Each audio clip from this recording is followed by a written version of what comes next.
Hi అండి, ఎలా ఉన్నారు? Welcome to Sivakumari kitchen.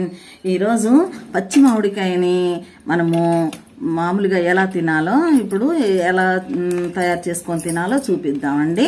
ఇప్పుడు దీన్ని మా తోటలో పచ్చి మామిడికాయని తీసుకొచ్చారు. ఇది పుల్లగా ఉండదు, మరి కొంచెం తీయగా ఉంటుందన్నమాట. దీన్ని చక్కగా కడిగి నేను తీసుకొచ్చాను. చూడండి ఎంత బాగుందో, చూడండి పచ్చి మామిడికాయ ఇప్పుడే కోసుకొచ్చామండి.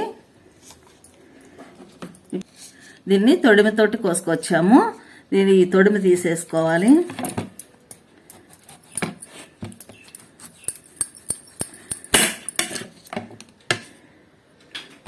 ఈ పచ్చి మామిడికాయలప్పుడు ఇలా కట్ చేసుకొని చక్కగా తిన్నామంటే ఎంత బాగుంటాయంటే అంత బాగుంటాయండి. అసలు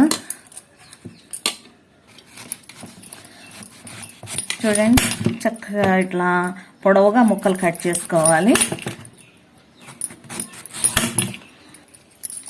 చూడండి, ఇలా సన్నగా పొడవుగా కట్ చేసుకోవాలి. ఇవి పచ్చిగా ఉంటాయి, ఎంత బాగుంటాయి అంటే పచ్చి మామిడికాయలు మనం తిన్నామంటే చాలా హెల్త్కి మంచిది. విటమిన్స్ అన్నీ చక్కగా ఉంటాయి ఇందులో.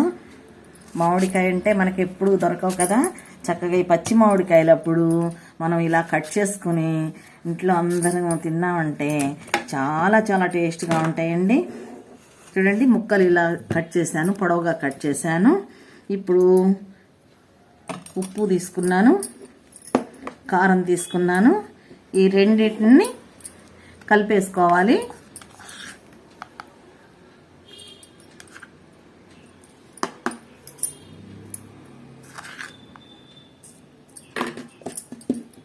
ఇప్పుడు ఉప్పుని కారాన్ని చక్కగా ఇలా కలిపేసాను కదా.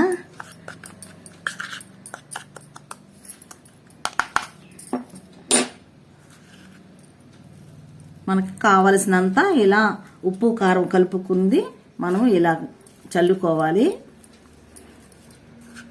మనకి ఎంత కావాలనుకుంటే అంత చల్లుకోవచ్చండి. చల్లుకున్న వెంటనే అందరికీ మనము పెట్టేసేసుకొని తినేసేయాలి. లేకపోతే వాటర్ వచ్చేస్తుంది. ఈ ఉప్పు కారం తగిలింది కదా, వాటర్ వచ్చేస్తుంది. మనం వెంటనే తినేసేయాలండి. చూడండి ఎంత చక్కగా ఉన్నాయో. ఇలా తిన్నామంటే చాలా చాలా టేస్ట్గా ఉంటుంది. మీకు అందరికీ నచ్చుతుందని అనుకుంటాను. నచ్చినట్టయితే లైక్ చేయండి, షేర్ చేయండి. మంచి రెసిపీతో మళ్ళీ కలుద్దామండి. Thank you.